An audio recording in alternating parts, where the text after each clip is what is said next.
My stepfather said adopting a black child would ruin his reputation at the country club. His own father left everything to me instead. My stepfather Douglas had been playing dad for 12 years. Every school play, every basketball game, every parent-teacher conference. He'd walk into those meetings with his hand on my shoulder, introducing himself as Jamal's father to anyone who'd listen. His co-workers at the accounting firm thought he was father of the year, taking on a kid that wasn't even his.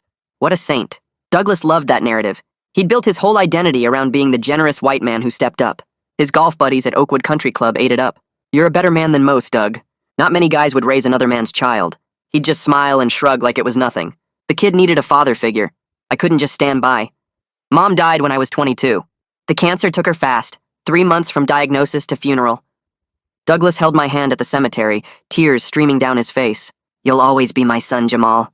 Blood or not, you're mine." The adoption papers had been sitting in his desk drawer for 5 years. Mom had begged him to make it official before she got sick. Douglas always had an excuse. The timing wasn't right. The lawyer was too expensive. The paperwork was complicated. After Mom passed, I brought it up at dinner one night. Douglas was cutting into his steak, telling me about his promotion to senior partner.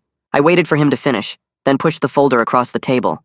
"I found a lawyer who'll do the adoption for free. She says we can file next week." Douglas didn't even look at the papers. He kept chewing, then took a long sip of his wine. Finally looked up at me with this expression I'd never seen before. Pure disgust. "Jamal, we need to have an honest conversation here."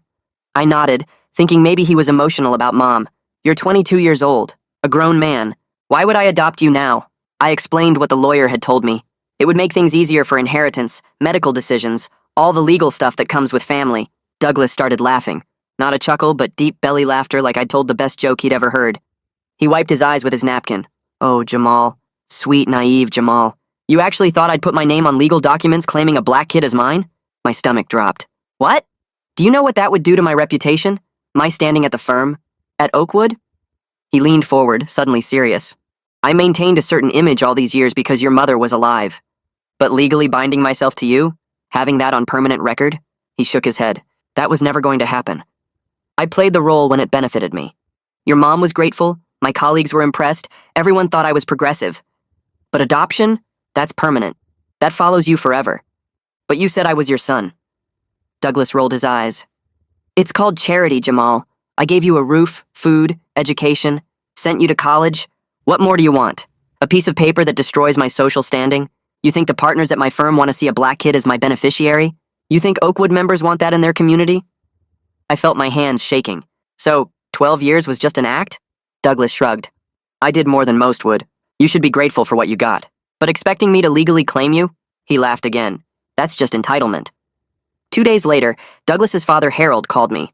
Harold had been in assisted living for 3 years, barely conscious most days according to Douglas. Except Harold was completely lucid on the phone. "Jamal, I need you to come see me. Bring a lawyer if you have one." I drove out to Golden Acres that afternoon with the adoption lawyer. Harold was sitting up in bed, sharp as ever. Douglas had been lying about his condition for years. Harold had his own lawyer there, along with 2 nurses as witnesses. "I've been watching my son for years," Harold said, pretending to be confused so I could see his true nature. "What he did to you, how he treated your mother when he thought no one was looking, the racism, the cruelty, the performance of it all." Harold pulled out a thick envelope. "This is my new will. Douglas gets nothing. Not the house, not the investments, not the family business. It's all yours, Jamal. You've been more of a grandson to me than he's been a son." The lawyer confirmed everything was legal and ironclad. Harold had been documenting Douglas's behavior for years. Every racist comment at family dinners he thought his father couldn't hear. Every time he called me charity case when explaining why I couldn't come to certain family events. Douglas showed up at Golden Acres the next morning. Harold was waiting with security. The nurse told me Douglas went pale when Harold spoke clearly for the first time in 3 years. Douglas's chair scraped against the floor as he stood up fast, his face going red like he couldn't breathe right. Stanley kept talking in his calm lawyer voice, explaining how Harold had been awake and aware for 3 full years, watching everything Douglas did and said. Douglas grabbed his coat off the back of the chair and shoved his arms through the sleeves so hard I thought the fabric would rip. He didn't look at me or Harold or anyone else in the room. He just turned and walked out, and the door slammed so hard behind him that one of the nurses jumped. I sat there frozen in my chair, my hands gripping the armrests like they were the only solid things in the world. Harold was watching me with these tired but sharp eyes, and I realized he'd been waiting for this moment for years. Mercedes came over with a small paper cup of water and set it on the table next to Harold's bed. She had this sad smile on her face when she looked at me. "I've been working here for 2 years," she said quietly. "Your stepfather visited every month like clockwork. Always made sure to sign in at the front desk where everyone could see him being the good son. But when he thought Harold was asleep or too confused to understand, he'd say things. Terrible things about you, about your mother, about how much he resented having to keep up appearances. She glanced at Harold, who nodded slowly. I documented everything I heard, she continued. The dates, the times, what he said word for word. Harold asked me to write it all down because he knew Douglas would try to claim this was all fake or made up. Mercedes reached over and squeezed Harold's hand gently before she left the room to give us privacy. Stanley pulled his chair closer to the bed and opened his briefcase. He took out this massive folder, the kind that's so stuffed with papers that the edges bulge out. He set it on the rolling table next to me and flipped it open. The first thing I saw was a typed transcript with dates going back almost 3 years. My eyes caught random phrases as I skimmed the first page. Charity case. Good for my image. Temporary arrangement. Never meant to be permanent. My stomach felt sick. Stanley started pulling out more documents, organizing them into neat piles on the table. These are transcripts of conversations Harold recorded when Douglas thought he was alone in the room, Stanley explained. He pointed to another stack. These are photographs from family events where Douglas specifically were excluded you from important family photos or gatherings. And these, he tapped a third pile, are witness statements from country club members who heard Douglas refer to you as temporary charity or his wife's project. I picked up one of the photos and recognized it immediately. It was from some business dinner 2 years ago, right after Douglas made partner. Everyone was dressed up fancy and there were maybe 30 people in the picture. Douglas was front and center with his arm around some senior partner, both of them smiling huge for the camera. I wasn't in the photo. I remembered that night because Douglas had told me the dinner was partners only, no family allowed.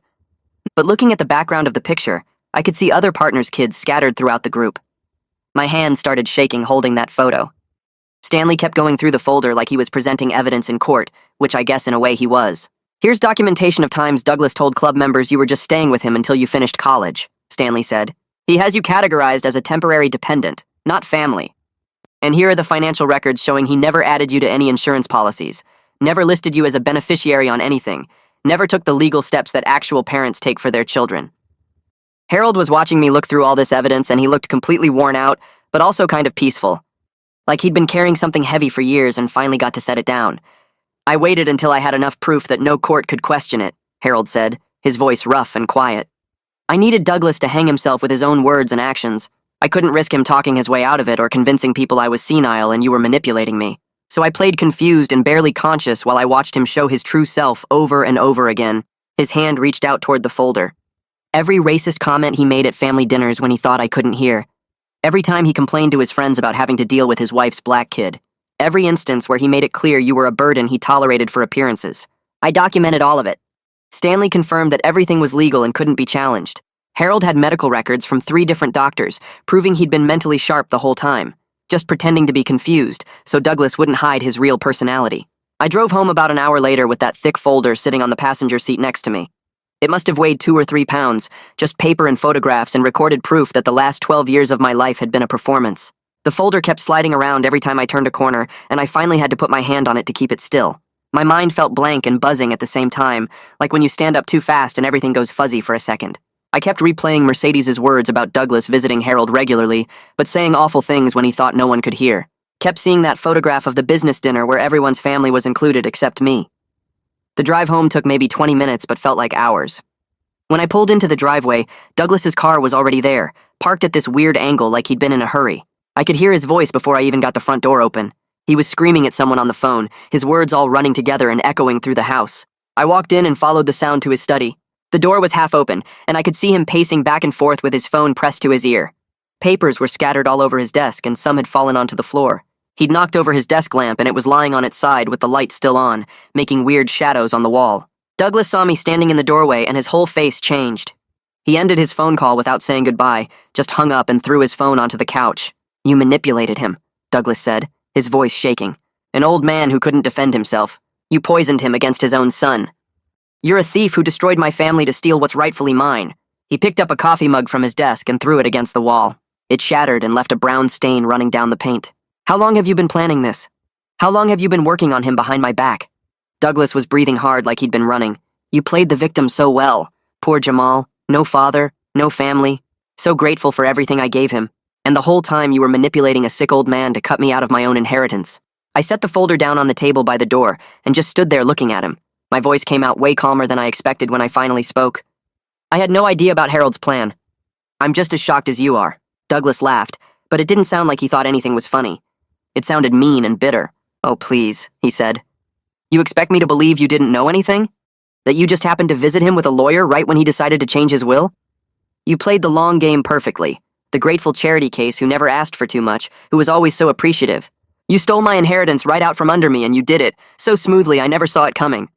He kicked his desk chair and it rolled backward and hit the bookshelf. Douglas was still talking, saying I'd destroyed his relationship with his father, that I'd ruined his reputation, that everyone would think he was a terrible person now. But all I could think about was that folder sitting by the door, full of proof that he'd been saying horrible things about me for years while pretending to be my father.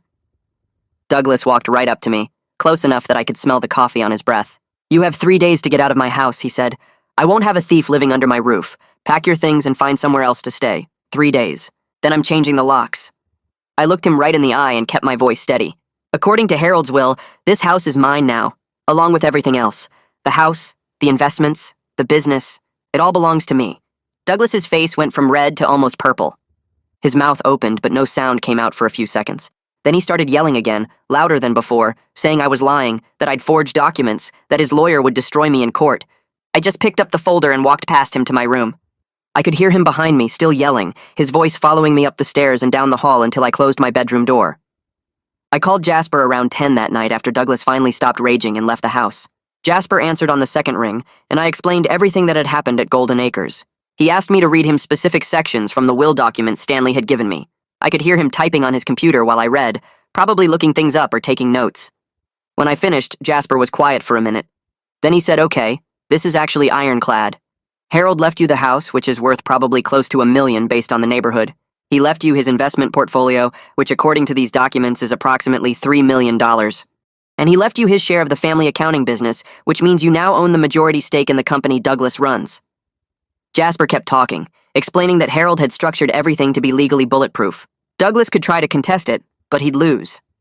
The will was witnessed properly. Harold had medical documentation proving he was competent, and there were multiple people who could testify that Harold made these decisions freely, without any pressure or manipulation.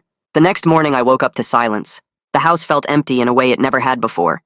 I got up and walked down the hall to the bedroom Douglas had shared with my mom.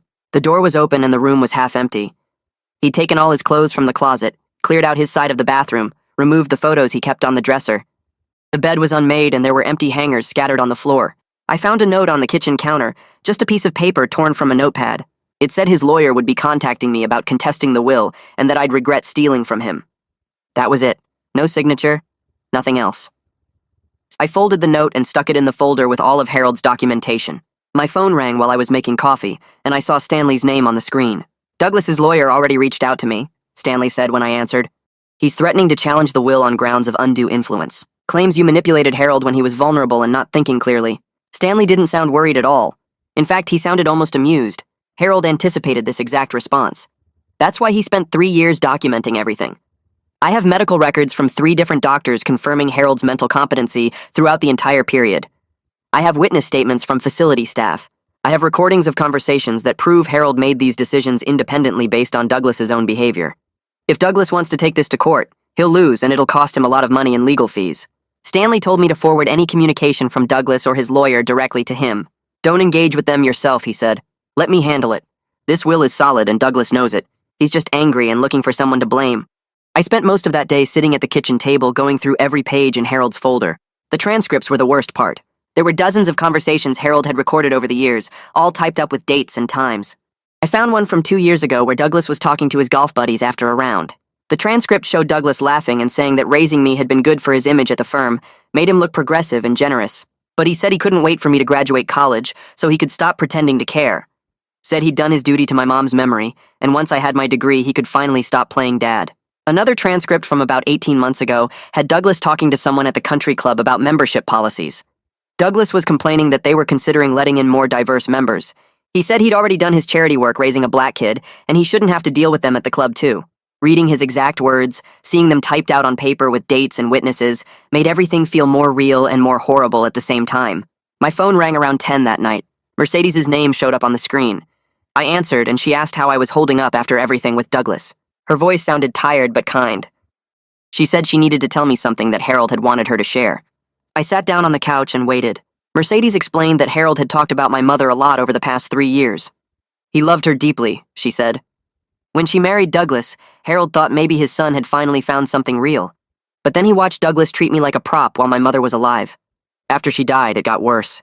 Harold told Mercedes he felt sick watching Douglas perform grief at the funeral, while privately complaining about being stuck with me. Mercedes said Harold cried sometimes when he talked about it. He felt like he'd failed my mother by not seeing who Douglas really was until it was too late. The will was his way of making things right. I thanked her and hung up. The house felt too quiet after that call. 2 days later, my phone rang again. This time it was Cornelius from Golden Acres. He sounded stressed. Douglas had shown up at the facility about an hour ago demanding to see Harold. Security tried to explain that Harold wasn't taking visitors, but Douglas pushed past the front desk. Cornelius and another guard found him outside Harold's room, pounding on the door and yelling. Douglas was screaming that Harold had betrayed him, that changing the will was going to destroy his reputation and his life. He kept shouting that Harold had no right to ruin everything he'd built. The other residents were getting scared. Security had to physically escort Douglas out of the building. He was still yelling accusations when they walked him to his car. Cornelius wanted me to know in case Douglas tried to contact me. I told him to call the police if Douglas came back. That evening, Mercedes called again. Her voice was different this time. Shaky. She said Harold's condition had declined suddenly about an hour ago. The doctor wasn't sure what caused it, but Harold was asking for me. I grabbed my keys and drove to Golden Acres, going 20 over the speed limit the whole way. When I got to his room, Harold was in bed with oxygen tubes in his nose. His skin looked gray. Mercedes stood near the door and nodded at me. I sat in the chair next to the bed and took Harold's hand. His eyes opened and he looked at me. His voice came out weak and raspy. He said he'd held on long enough to make sure Douglas couldn't hurt me anymore. That my mother would have wanted someone to protect me. That he was sorry he hadn't done it sooner. I told him it was okay, that he'd done more than enough. Harold smiled a little and closed his eyes. His breathing got slower. Harold died around midnight. I was still holding his hand when it happened. Mercedes came in to check on him and put her hand on my shoulder when she realized. Harold's last words before he went were that he was proud to leave everything to someone who deserved it, someone who loved his daughter for real, instead of using her memory as a performance piece. I sat there for another hour after he passed. Mercedes didn't rush me. She just pulled up another chair and sat with me in the quiet. The funeral happened 3 days later at a cemetery across town. I wore the only suit I owned. Douglas showed up with his lawyer, a thin man in an expensive suit who kept whispering to him. They sat in the back row. Douglas stared at me through the whole service. His face was red and his jaw was tight. Several people from Golden Acres came. An older woman named Ruth stood up and talked about how Harold used to show her pictures of me. She said he kept them in his room and told everyone I was his grandson, that he was proud of me for finishing college. Another resident shared a story about Harold talking about my mother, how much he missed her, how glad he was that I reminded him of her. Douglas's face got redder with each story. His lawyer put a hand on his arm like he was worried Douglas might stand up and start yelling. After the service, there was a reception at a restaurant nearby. Douglas and his lawyer stayed in the corner. The accounting firm partners came over to offer their sympathy. 3 men in dark suits who looked uncomfortable. One of them, a guy with gray hair and glasses, shook my hand and said he was sorry for my loss. He asked how I was doing with everything. I could tell they were confused. They kept glancing at Douglas across the room. They still saw him as the generous man who raised his wife's son. The gray-haired partner asked if I needed anything, if the firm could help with arrangements or estate matters. I thanked him and said I had it handled. He nodded and started to walk away, but then turned back. He mentioned that he'd heard Douglas was dealing with some estate complications, asked if there was anything they could do to help the family. I told him it was all being taken care of by Harold's lawyer. The partner looked relieved and walked back toward his colleagues. I noticed Douglas watching our conversation from his corner. His hands were clenched at his sides. His lawyer was still talking to him, but Douglas wasn't listening. He just kept staring at me with this look that was part anger and part fear. Stanley called me the following week and asked me to come to his office. The building was downtown in one of those old towers with marble floors. His office was on the 15th floor with windows overlooking the city. Stanley had papers spread across his desk. He explained that we needed to start the estate transfer process. Then he told me something I hadn't known. Douglas's share of the family accounting business wasn't actually his. Harold owned it. Douglas had been operating as managing partner for years, but the ownership structure was different from Douglas claimed. Harold had left me a controlling interest in the firm, 65%. Douglas only had 30%. The rest was split among junior partners. I sat there trying to process what Stanley was saying. He explained it again. I was now Douglas's boss. Douglas had been running the firm thinking he owned the majority, but Harold had structured everything to prevent Douglas from pushing him out or taking full control. Douglas had no idea. He'd been operating under the assumption that he'd inherit everything when Harold passed. Stanley said Harold was smart about it. He set up the structure so Douglas would keep running things day to day, but never have enough power to make major decisions alone. Now all that power was mine. A few days later, the estate executor called. a woman with a professional voice who asked what I wanted to do about the house. Douglas was still living there. Technically, the property belonged to me now, but removing him required a formal process. She could file eviction paperwork if that's what I wanted. I thought about Douglas giving me 3 days to get out after my mother died. How he'd laughed when I asked about adoption. How he'd called me charity. I told the executor to give Douglas 30 days to find new housing. She paused and said that was generous considering the circumstances. I said I knew. She said she'd send the formal notice by the end of the week. The formal letter arrived 3 days later. Douglas's lawyer sent it certified mail, demanding I vacate the house immediately. The letter claimed Douglas had more right to the property since he lived there with his wife for over a decade. I called Jasper and read him the whole thing over the phone. He laughed and said he'd handle it. 2 hours later, Jasper sent a response with property deeds showing Harold bought the house outright in 1998. Douglas had never owned it. Harold just let him live there. The lawyer never responded after that. I spent the next week going through Harold's business records in boxes Stanley had delivered. The accounting firm's internal documents were eye-opening. There were complaints from junior partners about Douglas's management style going back 5 years. One partner wrote that Douglas took credit for client acquisitions he had nothing to do with. Another complained that Douglas blocked promotions for anyone who questioned his decisions. A third mentioned that Douglas's billable hours didn't match the work he claimed to complete. The firm's reputation was solid, but Douglas's personal standing was shakier than he let on. My phone rang while I was reading through a particularly harsh performance review. It was a number I didn't recognize. I answered and heard a woman's voice asking if this was Jamal. She said her name was Marlena and that she worked at Golden Acres as Harold's physical therapist. She said she had something important to show me. Could I come by that afternoon? I drove out to Golden Acres right after lunch. Marlena met me in the lobby and led me to a small office near the therapy rooms. She pulled out a leather-bound journal from her desk drawer. Harold had given it to her the week before he died with instructions to give it to me after the funeral. I opened it and saw Harold's handwriting filling page after page. The journal documented every interaction Harold had with Douglas over the past 3 years. Dates, times, exact quotes. Douglas visited twice a month like clockwork, always on Sundays around 2 in the afternoon. Harold wrote down everything Douglas said when he thought his father couldn't hear. The entries were brutal. Douglas complained about having to visit. He told someone on the phone that the assisted living fees were draining his inheritance. He made racist jokes about other residents. And he talked about me constantly. One entry from 18 months ago made my hands shake. Douglas told Harold directly that adopting me would damage his standing at Oakwood Country Club. That his golf buddies already questioned why he kept me around after Mom died. That making it legal would be social suicide. Harold wrote in the margin that this conversation was when he decided to change his will entirely. I thanked Marlena and took the journal home. That night I couldn't sleep, so I kept reading. Harold's notes showed a pattern. Every time Douglas visited, he performed for the nurses and staff. He'd speak loudly about being a devoted son, about how hard it was watching his father decline. Then the moment he thought Harold was unconscious, the mask dropped. He'd complain about wasting his Sunday. He'd check his watch constantly. He'd take phone calls about golf tee times. Harold documented all of it with the precision of someone building a legal case. 3 weeks later, the 30-day notice period ended. Douglas hadn't moved out. I had Stanley send an official eviction notice. A sheriff's deputy delivered it to the house while Douglas was at work. That made it real, legal, public. Douglas called me that night screaming about humiliation. I didn't answer. His lawyer called Stanley the next day trying to negotiate. They offered to let me keep the investments if Douglas could have the house. Stanley rejected it immediately and reminded them I owned everything. Douglas had no leverage. 2 days before the legal deadline, a moving truck showed up at the house. I watched from my apartment as Douglas's belongings got loaded. He supervised the movers with his phone pressed to his ear. His lawyer made one final attempt that morning, calling Stanley to propose a cash settlement. Stanley hung up on him. By evening, the house was empty except for the furniture that came with it. Douglas left his key on the kitchen counter with no note. I moved back in the following weekend.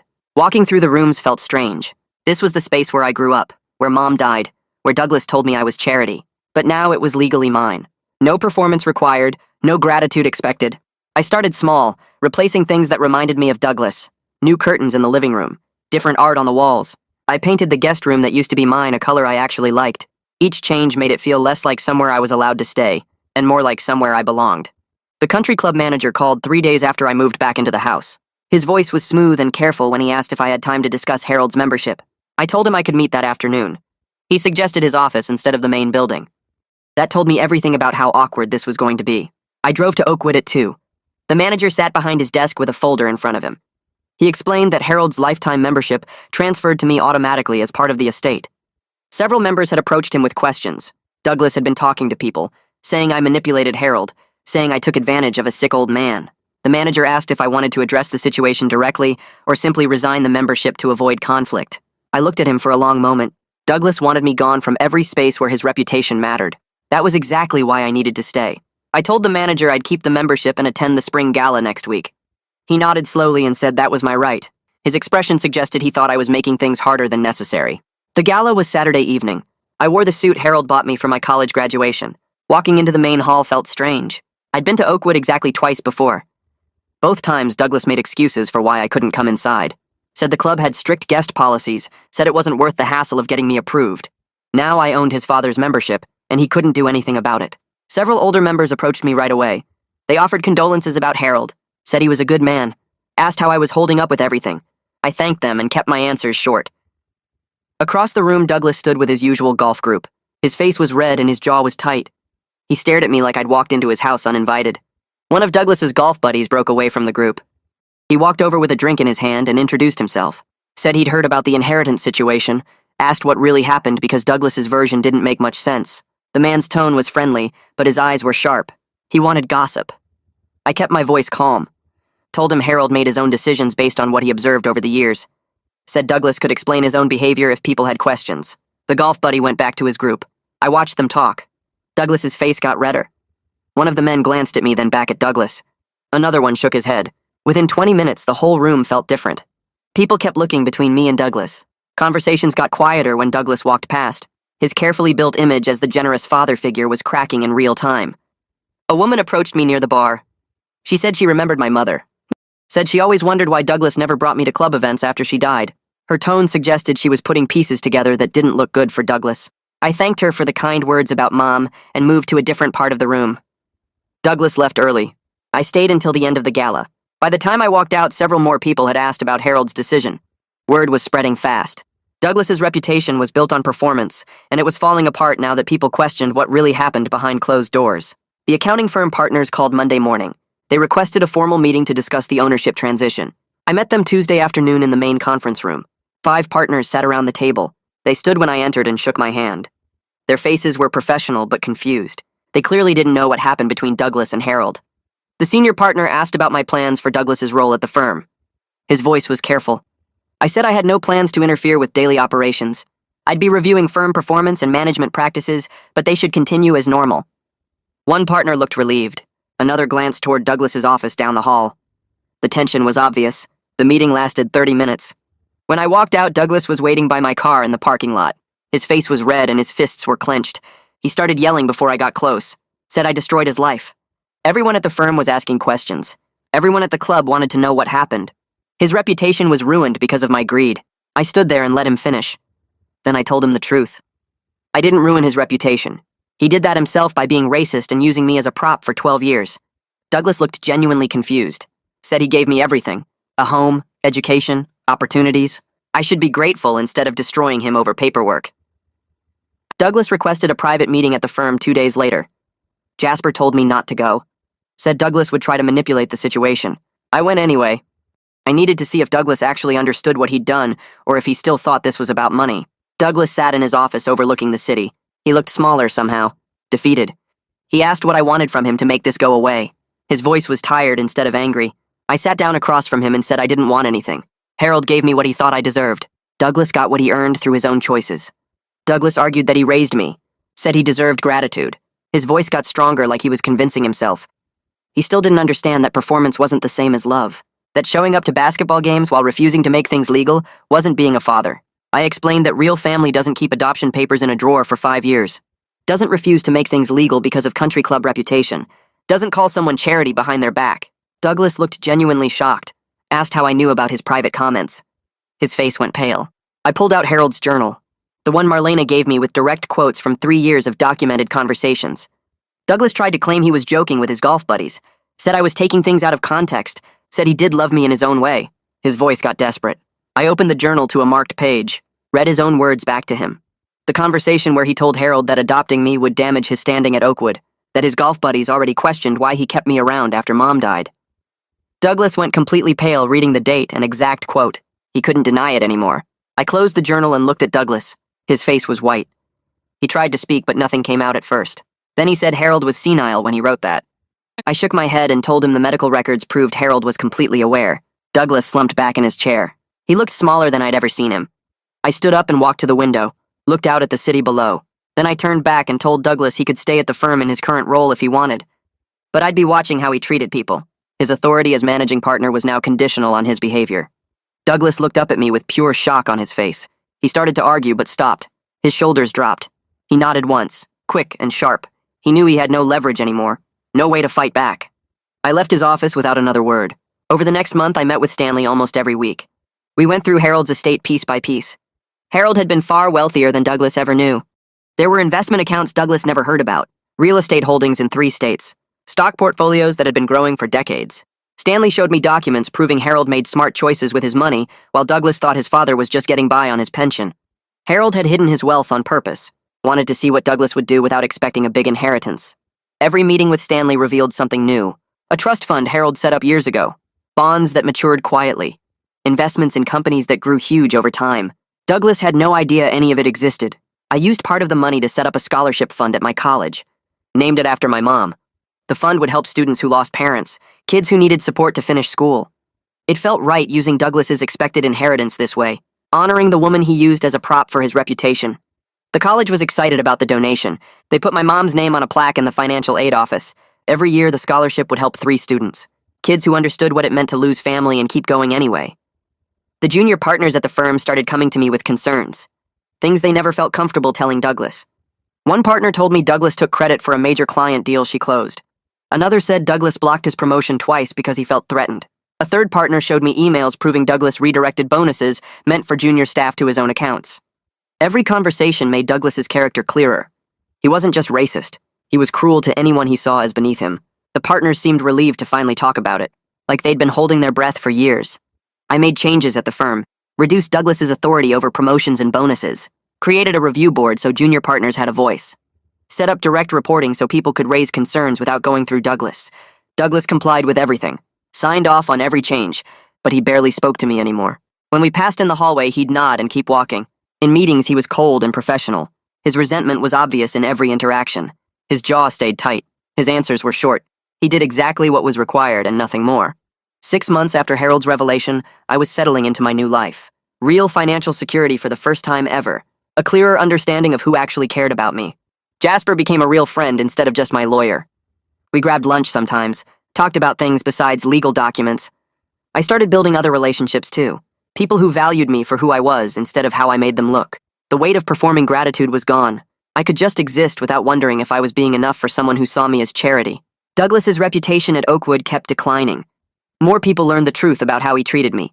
Members I'd never met came up to me at club events, said they were disappointed in Douglas, that they thought he was better than that.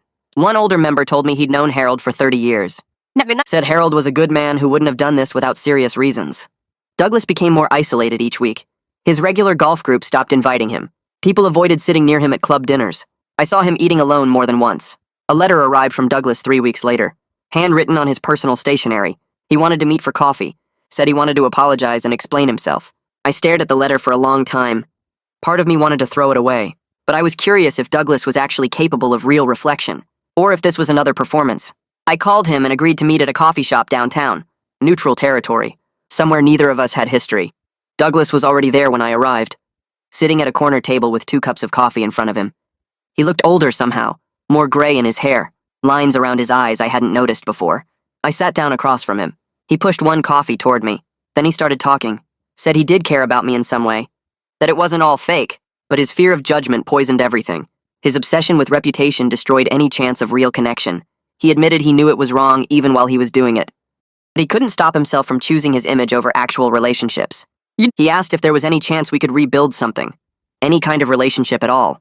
I looked at him and told him honestly that I needed time. Time to figure out if that was even something I wanted, if it was possible to build something real after 12 years of performance. I left the coffee shop and walked to my car. Douglas's apology felt somewhat real, more honest than anything he'd said to me before. But it didn't erase 12 years of being used as a prop for his image. 12 years of thinking I had family when I was really just part of his reputation strategy. I was building a real life now, people who valued me for who I actually was, not for how I made them look to their golf buddies or work colleagues. Harold gave me more than money. He gave me the truth, the freedom to choose my own path forward instead of being grateful for scraps from someone who saw me as charity instead of family. I drove home knowing I didn't owe Douglas anything. Not forgiveness, not a relationship, not even my time. Whatever I decided would be for me, not for him.